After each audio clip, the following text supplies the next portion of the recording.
Everybody, this is Gretchen Zellick, Annie Gibbons, Donuts and Pie Fitness, where we're aging enthusiastically. And today we're really excited. We're talking to Lindsay Vastola of the Body Project. And we're happy to have you here. I'm thrilled to be here. I love this idea. I love the concept of aging enthusiastically. So I'm excited to see where you take this. So I have a question first off. There's certain lifestyles that people need to adapt to, especially over 50, that are going to be lasting. So often people do things that they think are going to improve their health and then they go by the wayside. So what would your suggestions be in terms of what lifestyle changes, what you might make that would be lasting? I think the thing that sticks out the most is really boils down, we know the food and exercise part of it. We know that's important, I should say.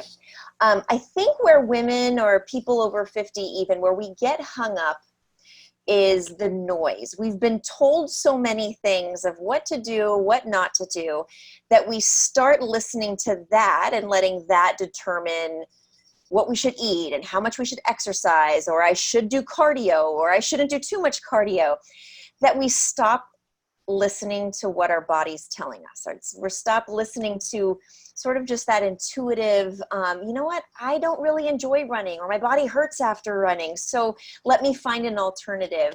But if it were to boil down kind of and to encapsulate that, the food and exercise, obviously, finding foods that give you energy and focusing on how they make you feel versus how much, you know, are they impacting your weight, or so how they make you feel. Exercise, something that's sustainable. I love that you use the word lasting, right? Mm-hmm. How can we have lasting health that's not overwhelming or not overbearing? And exercise really has to fit in with that in terms of having those honest conversations with ourselves of, you know, at 55 doing X kind of exercise that I used to do, even at 45 or 50, may not be what I need right now. So along with food and exercise, I think the other three that are important for living that lasting, healthy lifestyle, one is education, just learning more and having that sieve. There's more resources. So it's kind of a catch-22, right? There's so many resources out there now. It's hard to decipher how to apply what to yourself and what to sort of eliminate, but just constantly learning. And accountability, I think, is huge. Too much, I think too many people try to figure it out on their own.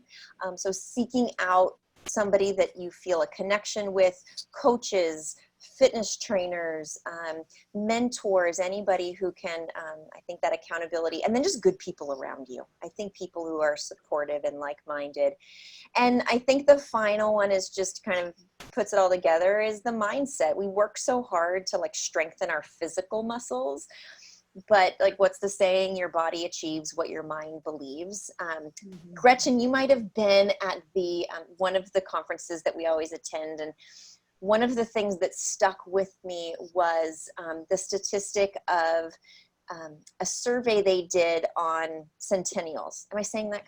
Or centenarians. Yeah. So people who are living over 100 years old, and they said, what do you think is the one factor that has kept you living for so long? And it wasn't, you know, drinking wine every day. It wasn't sex. It wasn't, you know, just living it was optimism. Yeah. And I think that is so, like, I get goosebumps just thinking about that, you know, like optimism, because it changes the lens in which you look at everything from food to exercise to stress in life to, and I think to me, that's like the essence of living a healthy, lasting, enthusiastic life. I think you're right. And you're not the same person you are working out at 55 that you were at 35. I think I'm glad you look at the whole big picture. Yeah. You wrote something recently in a blog post, and I thought it was so interesting. You talked about quitting and how quitting can be a good thing. And I think there's so much negativity about quitting. Don't be a quitter. I'd love to hear your take on why quitting can be a good thing. Yeah, so I'll make a very brief nutshell of, you know, I believe everything sort of comes in your life at a very specific time and for a very specific reason. And there was a gentleman actually at that same conference, and he was a speaker. And the day before, I decided to sell my studio after 15 years of being in my fitness studio. And I couldn't help at the moment feeling like I was just quitting something. It was working. It had such an impact. I really loved doing it. Just something stirred inside me. Like it was time to evolve, but still I couldn't feel like I had that feeling like, oh, I'm just quitting. And he had a presentation, and he said, and he did have a bit of a religious theme to it, or godly, if you will. And he said, you realize there's a reason. You have a very specific reason on this earth. You have a very specific why. And sometimes in order to make that reason or that why come to life or to live that out, it will require you to quit something else in order to make space to do something greater. And it hit me so hard, because if I thought about it, we've all quit something. We just have such a negative, the word quit usually means give up, or like if I said like my, son, you just don't quit the soccer team. It means like you're not fulfilling a commitment, when really, if you look at it, we've all, we had to quit high school at some point in order to go on to college. We had to quit a job that wasn't serving us in order to take on another opportunity. And I realized when I looked back, all the things that I quit, it was because it was making space for something greater. And I said, if we could kind of look at life through this lens, when it comes to just living a healthy, mind, body life, is what are the things that we need to look in our life and say, I need to quit that in order to make space for something greater. So is it as simple as, quitting, excess TV watching, or quitting too much sugar in your diet? Is it quitting something more serious like alcohol or some other addiction? Is it quitting a job that isn't serving you anymore? Is it quitting, the people that you're around that aren't helping lift you up?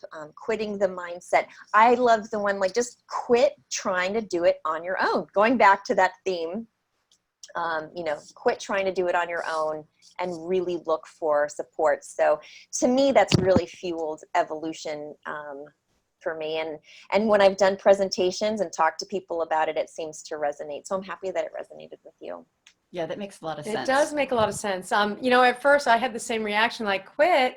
And then I think you also had said something about, you already know what it is you have to quit. I mean, we all in the back of our head kind of say, this isn't good for me anymore. And it really reinforces what people are going through every single day. So it's great that you've articulated that. I really love it.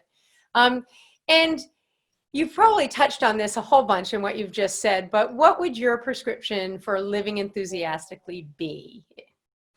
I think, when it comes down to it, I'm fascinated with the mind-body connection. I'm fascinated with how our mindset and our, the lens through which we look at life, how it impacts every one of our decisions. And if you think about the, circle of, we're sitting where we are right now because of a series of habits and actions. And what drives those habits and actions are our thoughts. And then what drives our thoughts are feelings and experiences and emotions. And what I find most challenging or frustrating, if you will, with so much of the fitness and nutrition and sort of that world out there, is that it's only focusing on the actions and the outcomes. So don't eat carbs, or you're going to gain weight, or stop, don't eat sugar in order to lose weight.